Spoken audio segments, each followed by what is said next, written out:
Bonjour et bienvenue dans cette nouvelle vidéo. Je suis Florian, créateur du blog flow-du-milieu-fitness.fr et aujourd'hui dans cette vidéo on va voir comment arrêter de fumer avec 3 clés que je vais vous donner parce que j'ai arrêté personnellement de fumer. Je vais vous expliquer un peu comment que j'ai fait, comment que j'ai pensé pour pouvoir y réussir. Juste avant qu'on commence, j'ai toujours dans la description la liste de courses et le ebook de 10 recettes brûleuses de graisse que j'offre gratuitement. Il suffit juste de rentrer l'email et je vous envoie ça directement dans votre boîte mail.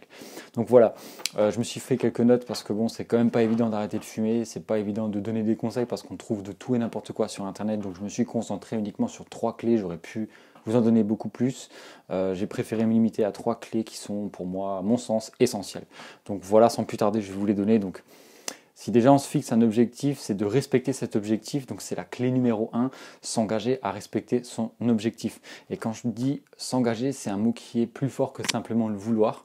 Donc quand on s'engage à faire quelque chose, on s'engage à 200%, on met en action un plan, on met en action des actes, des choix qu'on a forcément réfléchi en amont, et c'est pas juste simplement le fait de ah ouais j'aimerais bien, je voudrais bien, voilà, vous comprenez un peu le sens de l'expression. Donc le vouloir très fort, en fait, il faut avoir le feu sacré, l'envie extrême de soit on réussit, soit on fait rien en fait. Donc on n'a pas le choix que de réussir, d'arrêter de fumer. C'est à ce niveau-là qu'il faut le vouloir. Sinon c'est même pas la peine de vouloir commencer ou de le faire pour une autre personne. Ça n'a pas de sens en fait. Donc voilà, ça c'est la clé numéro 1. La clé numéro 2, c'est votre décision, pas celle de votre entourage. Si quelqu'un va vous demander mais ça va pas, t'es malade ou quoi? Comment que ça se fait que tu arrêtes de fumer? Voilà, on est une bande de potes, on fume tous. Pourquoi tu arrêtes? Pourquoi? Qu'est-ce qui se passe? Ça va? Et j'avais moi-même mes potes qui m'ont fait ces réflexions et ça fait mal. Quand c'est quelqu'un que vous considérez comme proche qui vous demande si vous n'êtes pas bien, de prendre en main pour corriger votre santé, vos mauvaises habitudes. Mais bon, bref, voilà, je ne sais pas si vous connaissez le proverbe qui dit qu'on est la moyenne des 5 personnes que l'on côtoie, pardon. Ça veut tout dire. Ça veut dire que c'est en fonction de notre entourage, comment que notre inconscient va réagir et comment on va se comporter. Si on est avec des gens qui aiment bien la junk food, on va forcément à un moment ou à un autre se mettre à consommer de la junk food, même si c'est qu'un tout petit peu. C'est pareil pour la cigarette, c'est pareil pour les autres actions. Donc entourez-vous bien. Quitte à faire l'impasse sur ces mauvaises personnes, mauvaises fréquentations pendant un certain temps. Attention, je ne dis pas d'être associable ou quoi que ce soit, je dis juste de prendre ses distances. Peut-être que même le tri se fera en automatique. Moi, c'est ce qui s'est passé. J'avais d'autres objectifs en fonction de comment que j'avançais dans ma vie. Du coup, j'ai perdu des connaissances.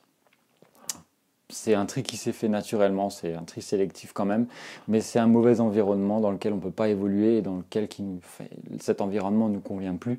Du coup, on va aller voir ailleurs ce qui se passe et on va s'entourer des personnes qui sont en accord avec nos principes et avec nos nouveaux choix, nouveaux objectifs. Donc voilà, c'est les autres en fait, lorsqu'ils vont vous parler, ils vont exprimer un avis sur vos choix, sur vos décisions. Donc c'est qu'un avis, c'est pas votre choix, c'est leur choix, leur avis à eux, et ça ne compte pas en fait. Ils ont juste le droit de dire ce qu'ils pensent, mais vous par contre, c'est en votre pouvoir de changer les choses. C'est vous qui allez mettre les actions en place, et c'est votre décision, c'est votre choix. Les autres n'ont qu'un avis vis-à-vis de ce choix. C'est important de faire bien la différence entre les deux. Et pour terminer, une défaite, ça ne fait pas de vous un échec. Donc il faut savoir que l'échec, la défaite, ça fait partie intégrante du succès. Il faut savoir que Thomas Edison, l'inventeur de l'ampoule, il a fait à peu près plus ou moins 1000 échecs avant de pouvoir créer une seule ampoule qui brille. Et vous voyez, maintenant on est éclairé grâce à ça.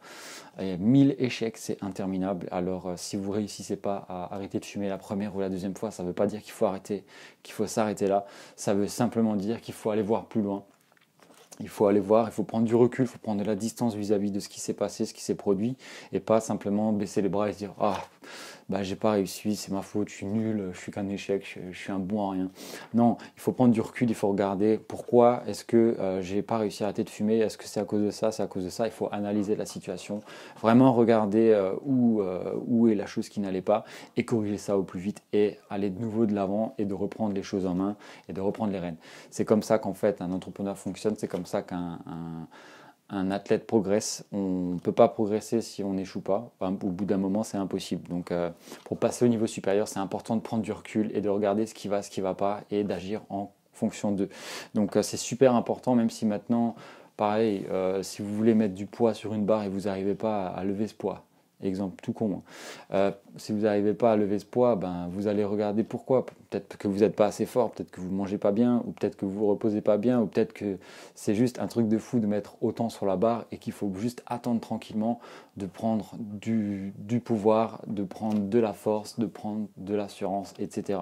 Donc c'est à vous de voir pourquoi ça fonctionne, pourquoi ça ne fonctionne pas. Il faut prendre du recul, il faut être assez terre à terre au niveau de ça. Il ne faut pas juste se laisser aller et dire oh non, c'est la faute au voisin parce qu'il a fumé une clope à côté de moi, j'ai pas pu fumer. Enfin, j'avais envie de fumer, donc ça marche pas comme ça.